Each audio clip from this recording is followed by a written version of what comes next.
Hello friends. Today I came up with another interesting short moral story. What's inside Krishna's mouth?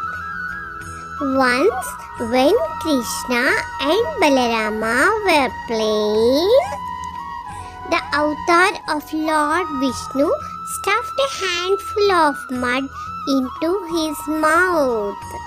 When Krishna's friends complained to his mother,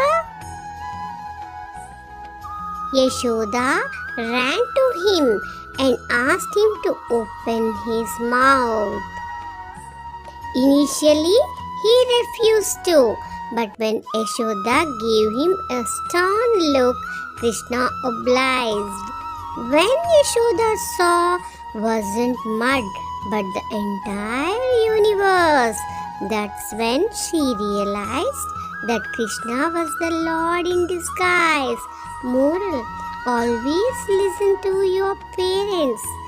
Hope you all like the interesting short story.